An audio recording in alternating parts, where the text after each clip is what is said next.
स्वागत है आपका आपके अपनी यूट्यूब चैनल एग्जाम पॉइंट पर। मैं रोज की तरह आज फिर 23 जुलाई 2025 का करंट्स अफेयर लेकर आया हूं। आज 23 जुलाई के जितने भी इम्पोर्टेंट क्वेश्चन बनते हैं उन्हें डिस्कस करेंगे, उनके इम्पोर्टेंट फैक्ट भी जानेंगे।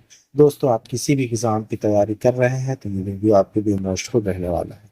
इस वीडियो के लास्ट में हमने आपके लिए एक क्वेश्चन रखा है जिसका आंसर आप लोग को कमेंट्स बॉक्स में देना है। आइए शुरू करते हैं। पहले नंबर का क्वेश्चन देखते हैं। पहला क्वेश्चन देख लेते हैं। राष्ट्रीय प्रसारण दिवस कब मनाया जाता है? सही आंसर है डी, 23 जुलाई को, आज ही के दिन। की पॉइंट लिखते हैं। राष्ट्रीय प्रसारण दिवस हर वर्ष 23 जुलाई को मनाया जाता है। इस दिन 1927 में देश में पहला रेडियो प्रसारण एक निजी कंपनी इंडियन ब्रॉडकास्टिंग कंपनी के तहत बॉम्बे स्टेशन से प्रसारित किया गया था। 8 जून 1936 को भारतीय राज्य प्रसारण सेवा ऑल इंडिया रेडियो बन गई। 1927 से रेडियो भारत में लोगों के जीवन का एक महत्वपूर्ण हिस्सा रहा है।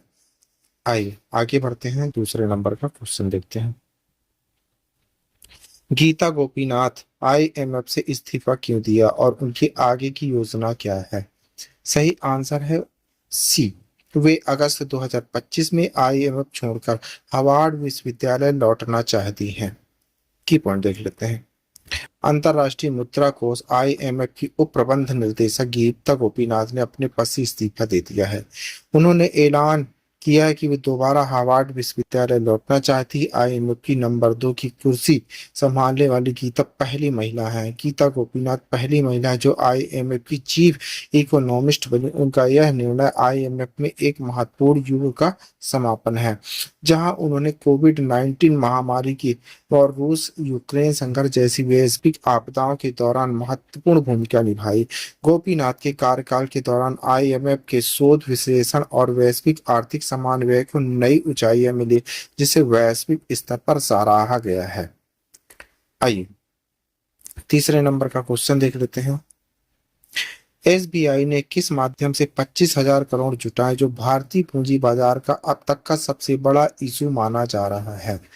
सही आंसर है सी, क्वालिफाइड इंडस्ट्रियल प्लेसमेंट्स क्यूआईपी के द्वारा। की पॉइंट लिखते हैं। भारतीय स्टेट बैंक एसबीआई ने हाल ही में बताया कि उसने क्यूआईपी क्वालिफाइड इंस्टीट्यूशनल प्लेसमेंट के जरिए 25,000 करोड़ रुपए जुटाए। बैंक के मुताबिक यह अब तक का सबसे बड़ा क्यूआईपी इशू है जो भारतीय पूंजी बाजार में दर्ज हुआ है। यह प्रस्ताव 4.5 गुना अधिक सब्सक्राइब हुआ, जो भारत के बैंकिंग क्षेत्र और आर्थिक संभावनाओं में निवेशकों के मजबूत विश्वास को दर्शाता है। इस फंड रेजिंग में भारतीय जीवन बीमा निगम, एलआईसी सहित कई घरेलू संस्थागत निवेशकों और विदेशी निवेशकों ने उत्साहपूर्वक भाग लिया। इस राशि से एसबीआई की पूंजी पर्याप्तता मजबूत होगी और बैंक अपनी ऋण विस्तार रणनीति को और गति दे सकेगा। आइए चौथे नंबर का क्वेश्चन देखते हैं।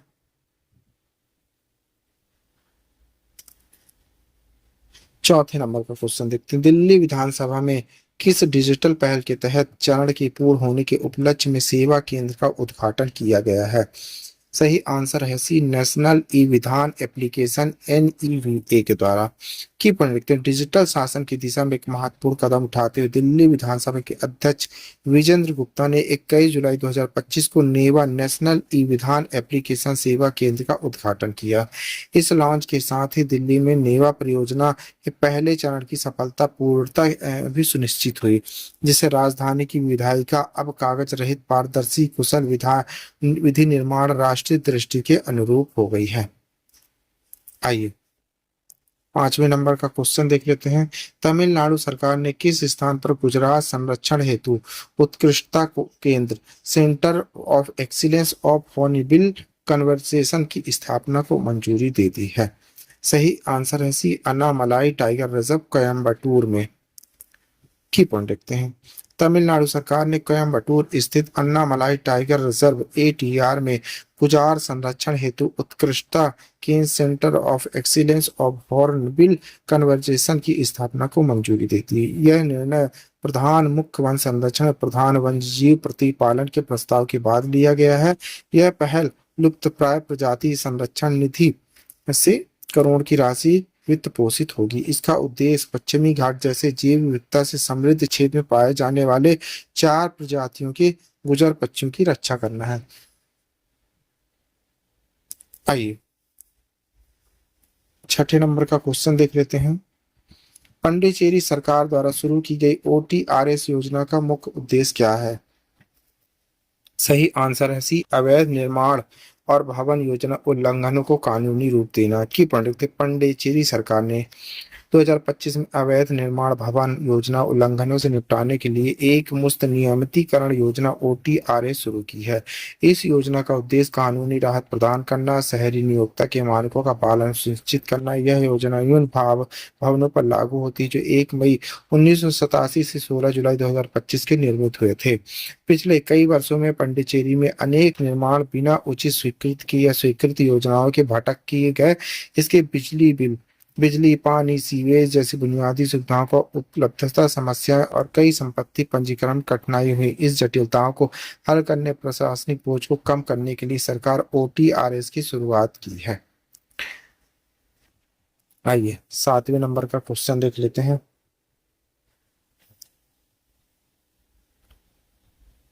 विल्काकुथुम संकरन अच्युतानंद, जिन्हें आमतौर पर VS कहा जाता था, किस राज्य के पूर्व मुख्यमंत्री थे?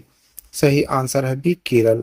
अभी हाल ही में पिनाराई विजयन जी हैं, याद रखिएगा। कि केरल के पूर्व मुख्यमंत्री और वरिष्ठ मार्क्सवादी नेता अच्युतानंदन का निधन हो गया। वह 101 साल के थे। बता दें कि वेलिकथम संकरन अच्युतानंदन को आम लोगों द्वारा प्यार से VS के नाम से जाना जाता था। वह जनता के अधिकारों के लिए अड़िग, प्रतिबद्ध और भ्रष्टाचार के खिलाफ संघर्ष के लिए जाने जाते थे। उन्होंने 2006 से 2011 तक केरल के मुख्यमंत्री के रूप में कार्य किया और दशकों तक राज्य की राजनीतिक दिशा को आकार देने में महत्वपूर्ण भूमिका निभाई। आई 8वें नंबर का क्वेश्चन देख लेते हैं। उपराष्ट्रपति जगदीप धनखड़ ने अपने इस्तीफा का क्या कारण बताया है? सही आंसर है सी, खराब स्वास्थ्य।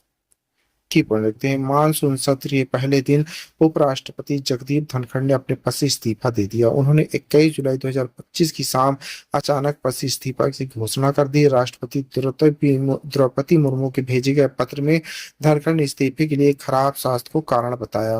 राज्यसभा के पदेन सभापति होने के नाते उपराष्ट्रपति की भूमिका सांसद के संचालन में अत्यंत महत्वपूर्ण होती है। उनके इस्तीफे से न केवल संवैधानिक रूप से नया उपराष्ट्रपति चुनने की प्रक्रिया शुरू हुई है, बल्कि राज्यसभा की कार्यप्रणाली में भी अस्थायी बदलाव आया है। यह घटना प्रतियोगी परीक्षाओं के दृष्टिकोण से भी महत्वपूर्ण है, क्योंकि इनमें कई संवैधानिक अनुच्छेद, चुनावी प्रक्रिया, संसदीय नियमों का प्रत्यक्ष उल्लेख मिलता है।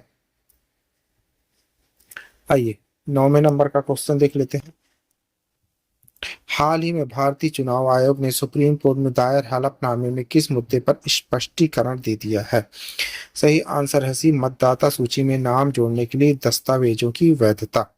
की पंडित भारतीय चुनाव आयोग ECI ने हाल ही में सर्वोच्च न्यायालय में दाखिल एक हलफनामे में स्पष्ट किया कि मतदाता सूची में नाम शामिल करने की पात्रता स्थापित करने के लिए आधार, मतदाता पहचान पत्र और राशन कार्ड को स्वतंत्र दस्तावेज नहीं माना जा सकता। यह स्पष्टीकरण बिहार मतदाता सूची के विशेष गहन पुनर्निरीक्षण ISIR और इस प्रक्रिया की चल रही न्यायिक जांच के बीच आया है।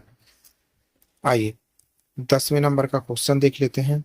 हाल ही में केंद्र सरकार ने अटल नवाचार मिशन AIM का नया मिशन निर्देशक किसे नियुक्त किया है? सही आंसर है सी, दीपक बांग्ला जी को। कि केंद्र सरकार ने दीपक बांग्ला को अटल नवाचार मिशन AIM का नया मिशन निर्देशक नियुक्त किया है, जो देश भर में नवाचार उद्यमिता को बढ़ावा देने में एक महत्वपूर्ण भूमिका निभाता है। बांग्ला निवेश, प्रोत्साहन और नीति नेतृत्व क्षेत्र में व्यापक अनुभव रखते हैं। अटल नवाचार मिशन AIM नीति आयोग के अंतर्गत एक प्रमुख पहल है, जिसे नवाचार को बढ़ावा देने, स्टार्टअप का समर्थन करने उद्देश्य से शुरू किया गया था। इसका उद्देश्य एक ऐसा पारिस्थितिकी तंत्र तैयार करना जो विशेष रूप से छात्रों, उभरते उद्यमियों, जिज्ञासा, रचनात्मकता, समस्या समाधान कौशल को पोषित करता है। आइए आगे बढ़ते हैं। 11वें नंबर का क्वेश्चन देखते हैं।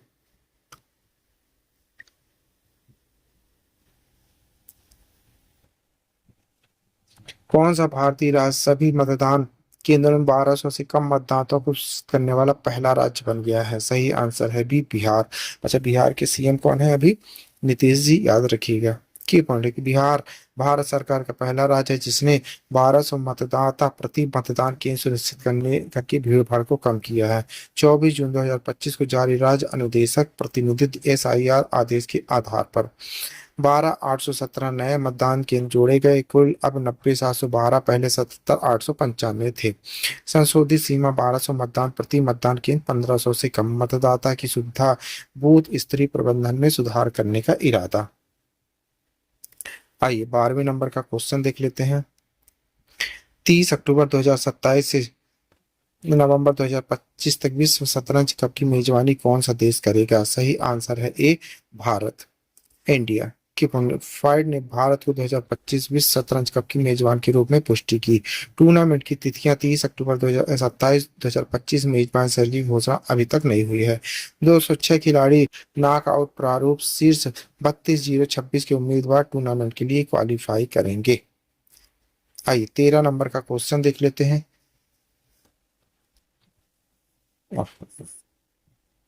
EPFO में सबसे अधिक सदस्यवृद्धि किस महीने दर्ज की गई है?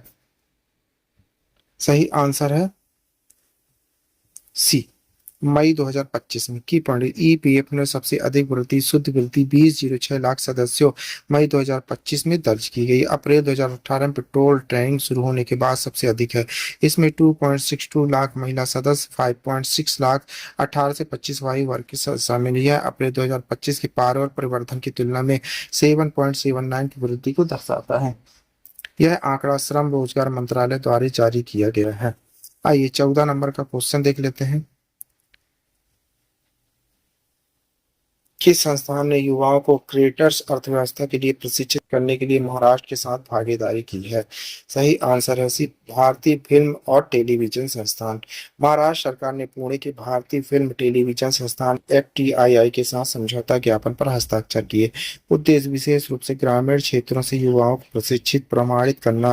क्रिएटर्स अर्थव्यवस्था के लिए मुख्यमंत्री देवेंद्र फडणवीस, संस्कृति मामलों के मंत्री आशीष सोलार और FTII के अध्यक्ष R माधवन की उपस्थिति में समझौता ज्ञापन पर हस्ताक्षर किए गए। भारत की क्रिएटर्स अर्थव्यवस्था केवल 100 दिनों में 52,000 करोड़ से बढ़कर 1 लाख करोड़ हो गई। आइए 15 नंबर का क्वेश्चन देख लेते हैं। सार्वजनिक नीति में मुख्यमंत्री फेलों को प्रशिक्षित करने के लिए महाराष्ट्र किस संस्थान के साथ सहयोग कर रहा है? सही आंसर है बी, IIT बॉम्बे के साथ। की महाराष्ट्र सरकार ने IIT बॉम्बे के साथ एक समझौता ज्ञापन पर हस्ताक्षर किए ताकि मुख्यमंत्री फेलोशिप कार्यक्रम के साथियों को सार्वजनिक नीति प्रमाणन पाठ्यक्रम प्रदान किया जा सके। मुख्यमंत्री देवेंद्र फडणवीस की उपस्थिति में समझौता ज्ञापन पर हस्ताक्षर की गए। उद्देश्य शासन की क्षमताओं को बढ़ाना, सार्वजनिक सेवा में नवीन सोच लाना है। आइए लास्ट क्वेश्चन देख लेते हैं 16 नंबर। पेमेंट्स बैंक को भारतीय रिजर्व बैंक अधिनियम 1934 की दूसरी अनुसूची में शामिल किया गया है। सही आंसर है डी, NSDL पेमेंट्स बैंक को। की पॉइंट देखते हैं। भारत में बैंकिंग पारिस्थितिकी तंत्र के लिए उल्लेखनीय प्रगति में भारतीय रिजर्व बैंक RBI ने आधिकारिक तौर पर NSDL पेमेंट्स बैंक लिमिटेड को भारतीय रिजर्व बैंक अधिनियम 1934 की दूसरी अनुसूची में शामिल कर लिया। यह समावेशन 19 जून 2025 को अधिसूचित और 10 जुलाई 2025 को भारत के राजपत्र में प्रकाशित NSDL पेमेंट बैंक को एक अनुसूचित बैंक का दर्जा प्रदान करता है, जिससे यह RBI की सुविधाओं तक पहुंच प्राप्त कर सकेगा। भारत के विनियमित वित्तीय ढांचे में इसके बढ़ते महत्व को दर्शाएगा। आइए आपके लिए क्वेश्चन है, इसी क्वेश्चन का आंसर आप लोग को कमेंट्स बॉक्स में देना है। क्वेश्चन देखते हैं। प्रधानमंत्री नरेंद्र मोदी किन दो देशों के द्विदेशीय दौरे पर जाने वाले हैं जिसका उद्देश्य रणनीतिक आर्थिक साझेदारी को मजबूत करता है? फ्रांस और Japan, Britain, Maldives, America, Sri Lanka, रूस और बांग्लादेश। दोस्तों इस क्वेश्चन का आंसर आप लोग को कमेंट्स बॉक्स में देना है। आंसर आप लोग कमेंट्स बॉक्स में जरूर दीजिएगा, भूलिएगा नहीं। आप पढ़ रहे हैं 23 जुलाई 2025 का डेली करंट अफेयर। दोस्तों आप किसी भी एग्जाम की तैयारी कर रहे हैं तो ये वीडियो आपके लिए मोस्टफुल रहने वाला है। इस वीडियो की PDF डाउनलोड